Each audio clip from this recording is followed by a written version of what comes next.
Assalamualaikum warahmatullahi wabarakatuh.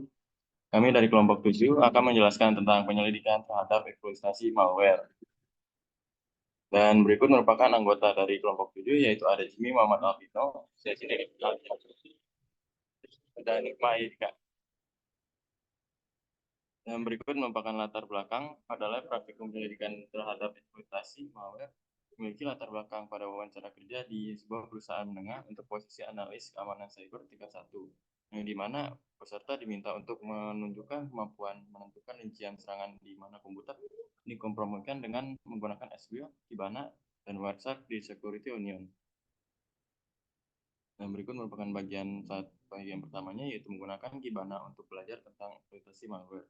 Kibana digunakan untuk menampilkan beberapa informasi seperti pertama kalinya muncul peringatan NDIDS pada 27 Januari 2017 jam 10.54 menit yang memiliki alamat IP sumber 172.16.4.193 dan alamat IP tujuan 194.87.234.129. Dan informasi di atas terdapat beberapa informasi lain yang ditampilkan pada gambar. Selanjutnya pada lab praktikum ini, malware yang digunakan adalah exploit kit rig, yang dimana exploit kit atau EK adalah perangkat lunak yang menggunakan berbagai situs web dan pengalihan untuk menyebarkan serangan perangkat lunak berbahaya seperti malware trojan atau ransomware ke komputer target. Sedangkan untuk tingkat keparahan eksploitasinya adalah major. Selanjutnya, akses CAPMI dengan cara buka underscore ID yang nantinya akan dialihkan pada CAPMI yang akan menunjukkan sebuah transkrip dari sesi. Berikut merupakan isi dari transkrip yang berisi informasi situs web yang disambungkan pengguna, yaitu www.homeimprovement.com dan URL browsernya saya.benme.com. Dan langkah terakhir dari bagian 1 yaitu membuka bagian atas NDDS Alert Dashboard. Klik entry HTTP yang terletak di bawah string hunting pada dashboard HTTP. Verifikasi bahwa rentang waktu absolut Anda mencakup tanggal 27 bulan 1 2017 jam 10.54 hingga tanggal 27 Januari 2017 jam 10.56 menit, yang nantinya akan menampilkan daftar beberapa website. Kemudian pada bagian 2 yaitu menyelidiki eksploitasi dengan SQL. Yang pertama adalah membuka SQL dan login menggunakan user analyst dan password CyberOps. Kemudian temukan grup peringatan dengan tanggal 27 Januari 2017 yang dimana seluruh waktu eksploitasi kurang dari 1 menit.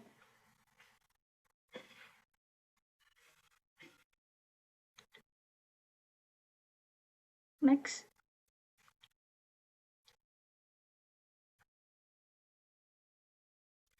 Selanjutnya, klik kotak centang Show Paket Data dan Show Role dan pilih ID peringatan 5.2.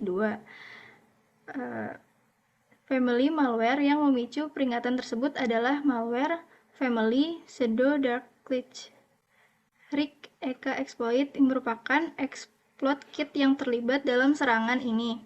Ransomware atau server merupakan jenis yang terlibat pada serangan ini dengan label serangan aktivitas Trojan.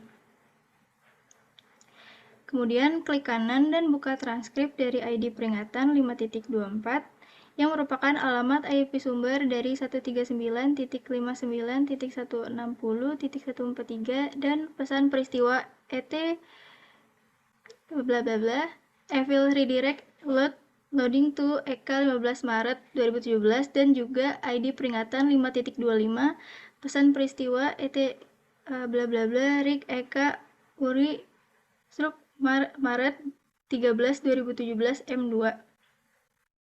Berikut merupakan isi dari transkrip ID peringatan 5.24 dengan permintaan yang terlibat adalah permintaan HTTP/1.1 get file yang diminta adalah DLE_JS.js. Situs web perujuk www.homeimprovement.com /remodeling your kitchen cabinet.html dan situs web host retrotip.visionbura.com.va dan konten encode-nya adalah gzip. Next. Nah, berikut merupakan isi dari transkrip ID peringatan 5.25 di mana terdapat 3 request dan 3 respon. Dengan request pertama, bla bla bla. Perujuknya adalah www.homeimprovement.com/remodeling your kitchen cabinet.html. Permintaan server host terhadap tu.bandme.com dan konten encode-nya adalah zip. Selanjutnya untuk request ketiga adalah get bla bla bla bla bla 105. Perujuknya adalah http tu.bandme.com dengan konten type aplikasi /x shockwave flash dan 3 karakter pertama dari data dalam respons CWS. Next. Selanjutnya akan dilanjutkan oleh rekan saya, Jimmy. Oke, masuk ke bagian 3, itu menggunakan Wireshark untuk menyelidiki serangan. Itu bagian pertama. Step pertama itu beralih ke Wireshark dan ubah pengaturan. Pada SGUIL, klik kanan pada bagian ID peringatan 5.2, yaitu pesan peristiwa IT current event, evil redirector, menuju EK Juli 12, 2016, dan pilih beralih ke Wireshark dari menu.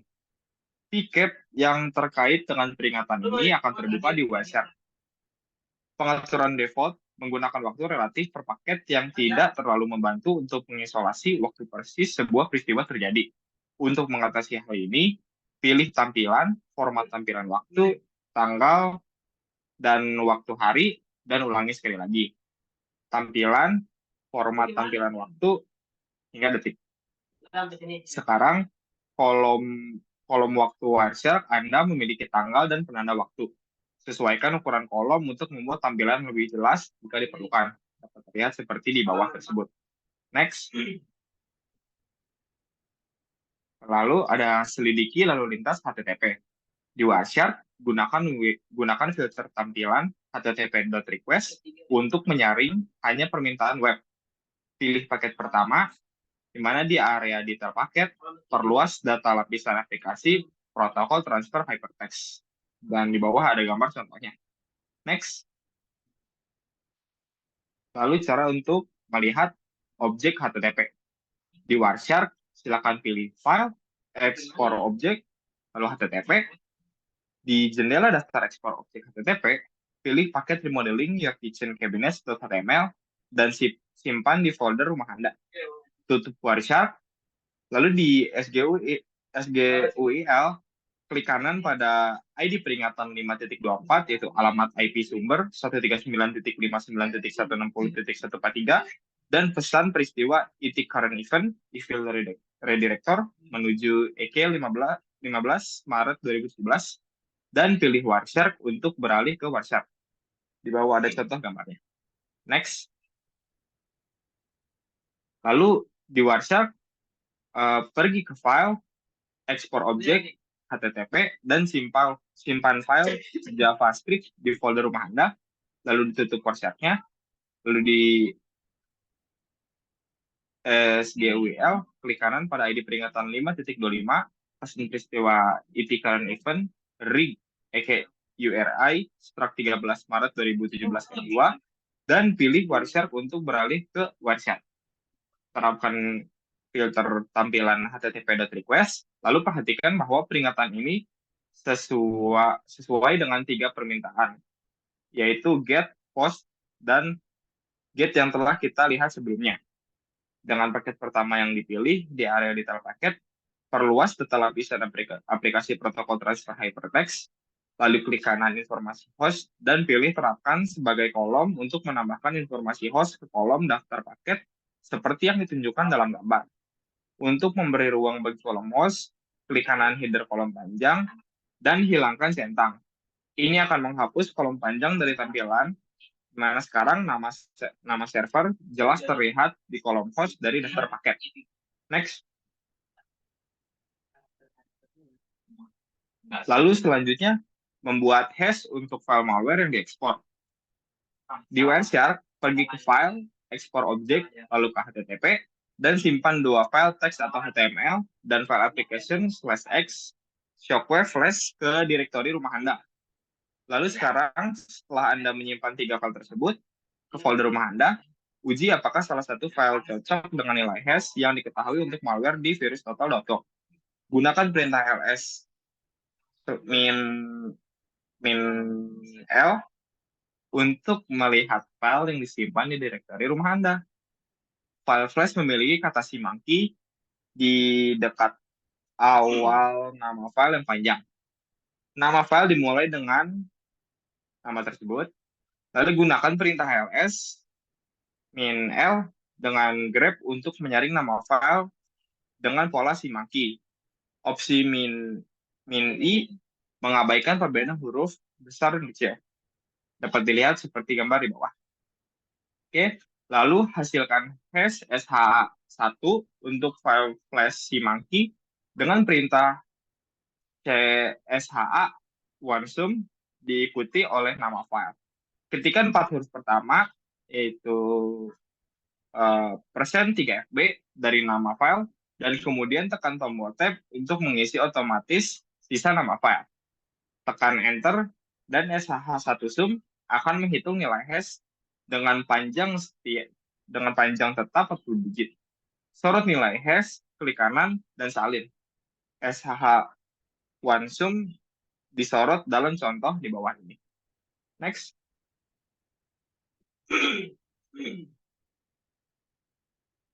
Lalu Anda juga dapat menghasilkan nilai hash dengan menggunakan network miner. Buka SGUIL dan klik kanan pada ID peringatan 5.25, yaitu pesan peristiwa IT current event RIG-EK URI stroke Maret 13, 2017 M2, dan pilih network miner untuk beralih ke network miner. Pilih tab berkas, lalu pada contoh ini, klik kanan pada file dengan ekstensi SWF dan pilih hitung hash MD5/SH1/SHA256. Lalu bandingkan nilai SH1 dengan yang dari langkah sebelumnya. Nilai hash SH1 seharusnya sama. Lalu buka browser web dan buka virustotal.com. Klik tab pencarian dan masukkan nilai hash untuk mencari kecocokan dalam database hash malware yang diketahui. VirusTotal akan mengembalikan daftar mesin deteksi virus yang memiliki aturan yang cocok dengan hash ini. Next. Lalu teliti tab deteksi dan detail, tinjau informasi yang disediakan pada nilai hash ini. Lalu tutup browser dan website. Di SGUIL, gunakan edit peringatan 5.37, yaitu pesan peristiwa IT current event RIG-EK landing September 12, 2016 T2 untuk beralih ke website dan periksa permintaan HTTP. Buat hash SH1 dari file SWF seperti yang Anda lakukan sebelumnya. Lalu di SGWL, 4 peringatan terakhir dalam seri ini terkait, dan mereka juga tampaknya merupakan post infeksi. Next. Lalu kita akan pergi ke virustotal.com dan lakukan pencarian URL untuk domain .top yang digunakan dalam serangan. Periksa peringatan terakhir dalam seri Wireshark. Jika memiliki objek yang layak disimpan, ekspor dan simpan ke folder rumah Anda. Berikut merupakan hasil URL search pada virustotal.com. Oke, next. Lalu bagian part 4, yaitu periksa artefak exploit. Oke, dengan cara pertama membuka file remodeling your kitchen cabinet.html menggunakan editor teks pilihan Anda di Security Onion. Halaman web ini memulai serangan, lalu selanjutnya buka file DLE_js.js menggunakan editor teks pilihan Anda dan periksa isinya. Next. Oke, mungkin hanya sampai situ saja. Selesai. Sekian dari kelompok kami. Mohon maaf bila ada kesalahan. Wassalamualaikum warahmatullahi wabarakatuh.